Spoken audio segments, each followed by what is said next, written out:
Hello and welcome to the part 20 of this video series. In this video, we are going to try and understand classes. I have opened up my Visual Studio. Till now, we have seen the data types like integer. I was able to create integer, let's say number equal to 10. I was able to create string types, string name equal to hello world, and I was able to create boolean. These are called as simple types because we are storing simple values in it, number, string, boolean. But in real world, we will see the data in complex form. Like take an example of customer. Customer will have their name, their age, their customer ID, their date of birth, their salary. So these kind of things will be associated with a customer type. So to create these complex types in C Sharp, we can make use of classes. Let me show you how. Let me go ahead and create a class, public class. Let me call it customer. Okay, now we can define properties in the class, or we can define the class fields in the class. In the future videos, we will see what is difference between a class field and a property. But for now, let's create class fields in this customer class.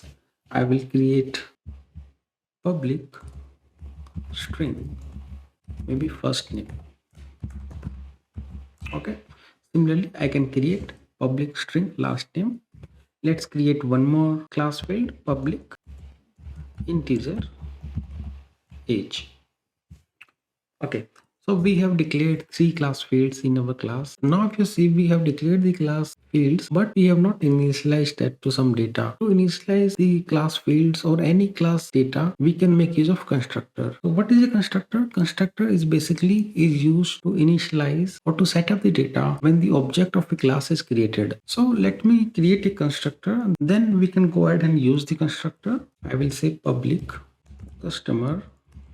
So guys, this is a very basic constructor. In this, we are not passing any parameters, and you will notice here the name of the constructor will always match with the name of the class. One more thing to notice here, constructor will not return anything. If you see any normal method, they will either return some type of value, and if they are not returning any value, we will specify the void type for that. If you see here, I have defined void here because my method is not returning anything. But in case of constructor, we will never have a return type, and also the name of the constructor will always match with the name of the class. So currently my constructor is not doing anything. Let me go ahead and add some parameter to my constructor. String first name, string last name, and int age. So now my constructor is taking three parameters. Now I can use this parameter to initialize my class field. So my first field is first name. I can say first name equal to first name. What we are doing, we are initializing class field first name with whatever parameter is coming inside the constructor. Typically, when we are referring to the class fields available in the class, we generally use this keyword. So for the better readability, I can, instead of directly calling the first name, I will call it using this keyword. So I can specify my class field name with this keyword. This keyword basically means the instance of this class, the object of this class. Okay, so we can say this dot first name equal to first name. Similarly, I can use this dot last name equal to last name. This dot is equal to age. So guys, just to make our code more readable, we can use this keyword and assign the parameters which are coming to the constructor. But let's suppose the parameter name inside the constructor is age. Okay, now if you see here, what is the name of parameter we have? Age. What is the class field name? That is underscore age. I will change it to, I will remove the underscore. Now what will happen if I try to do age equal to age? This will start giving me an error. This is not an error, but basically this is a warning. Let's read the warning. Assignment made to the same variable. Did you mean to assign something else? Because now compiler don't know what is the age class field, because now compiler will give priority to the constructor parameter, that is age.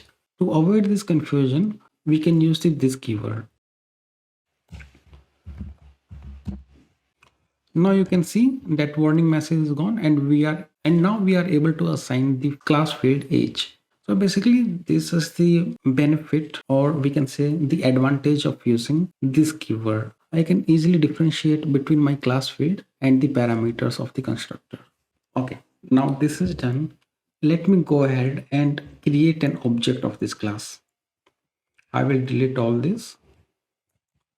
To create an object, we have to first specify the class of which we are creating the object. I will say customer. Let me call it C1 equal to, I will use the new keyword and I will use the customer constructor. So if I put a bracket here, you can see it is suggesting us the parameters which the constructor is expecting. I have to specify the first name, last name, and the age. So let's go ahead and provide this data. Let me say John Walker, age 30. Okay. So now we have created a class, we have created a constructor, and we have created an instance, or also known as an object of the class. C1 is our object. Now my object is initialized with the data passed in the constructor. Basically, class can have a state and can have behavior. Currently, our class only have a state. State means nothing but some data. So we have passed some data, but we are not using anything. Basically, we don't have any behavior assigned with our class. Behavior is nothing but methods that we can declare in a class. So let me go ahead and declare some behavior for my class. I will add a method public void print full name. Okay. So what this print full name will do, this will do nothing but print the full name of the customer. I will say console.writeLine. I will use the string interpolation. Full name equal to, I can use the class field this dot first name space this dot last name. So now our class have some behavior also. Let me go ahead and invoke this method. I can say C1 dot print full name. So what we have done here, we have created an object of our customer class, and then we have invoked print full name method using the object which we have created. Okay, let's run this program and see what will happen. We can see full name John Walker is getting printed. So guys, this is how we can create a class, create a constructor, and create an object of that class using the constructor and invoke the methods from the class. In real life scenario, when you're using classes, sometimes you might be working with some resources like connecting to a database, using a file from a folder, or invoking any API. So within the class, we can access these kind of resources. And to clean up this kind of resources, once we are done with them, we can use De-Constructor and clean up those resources. So to declare a De-Constructor, what we can do, I will use the same name as my class name, customer, and then I will give parentheses, and then I will put my curly braces. Okay. And to create a De-Constructor, we have to specify it with the tilde sign. I will put that sign. You can see here this symbol. If you put here and if we use the class name after that, this will create a De-Constructor for us, and we can write our logic here to clean up the resources.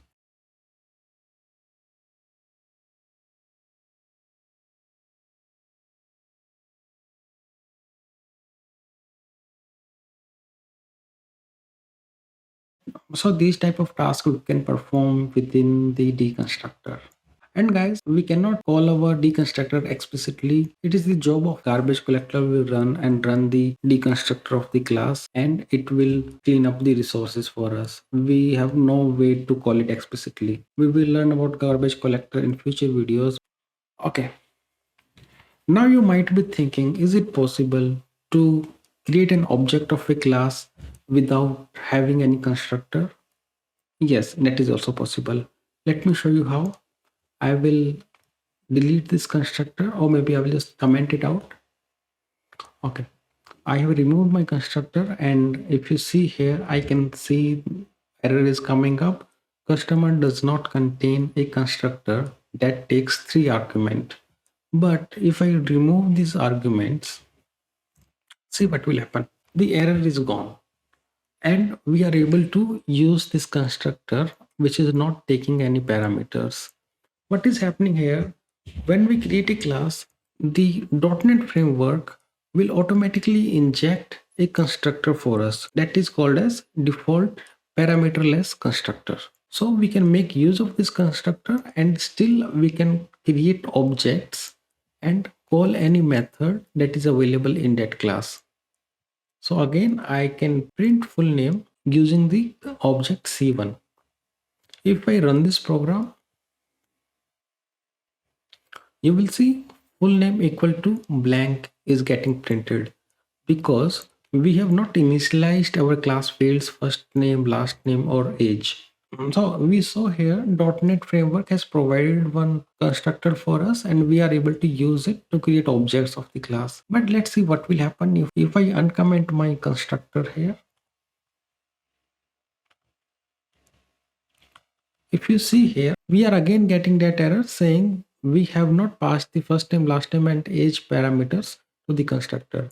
So guys, once we have declared any constructor in a class, then .NET Framework will take back that free constructor that was given to us before, forces us to use the constructor which is defined by us.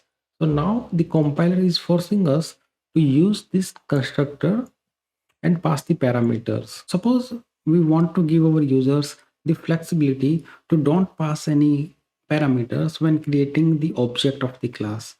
In that case, what we can do, we can create a default constructor, and from that default constructor, we can pass some default values and initialize the class fields. Let me show you how.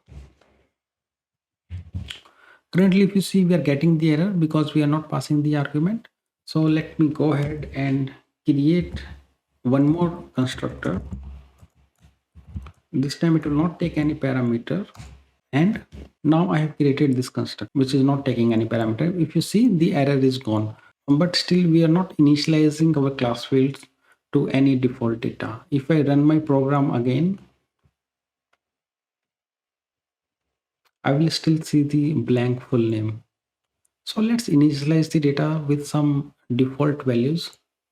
To do that, what I can do, I can use a colon, and I can use this keyword.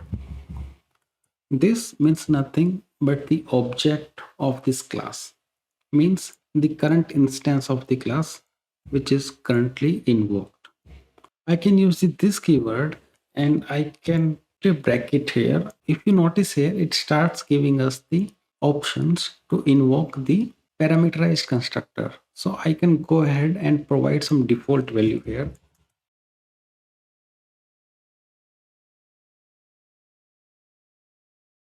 So what we are doing here, whenever the parameterless constructor is called, we are going ahead and invoking this constructor, and internally this constructor will call the parameterized constructor and pass these fields to it. If I run the program now, I can see the default first name and default last name is getting printed. But if I create a new object of my class customer C2 equal to new customer, and this time instead of calling the parameterless constructor, I can pass my data here, Peter, Parker, and 20. Okay, and now I can call my c2 dot print full name method. We have called the constructor here without any parameter, so it will take the default values. At line number 11 we have called the constructor that is taking the parameters, and we have passed Peter Parker age is 20. Let me run the program. If you see, for the first one we are still getting the default values, but for the second one we are getting the expected name, that is Peter Parker. And this concept of using the same name for different constructor is called constructor overloading. That's it for this video, guys. In the next video we will learn about what are static classes and what are instance classes.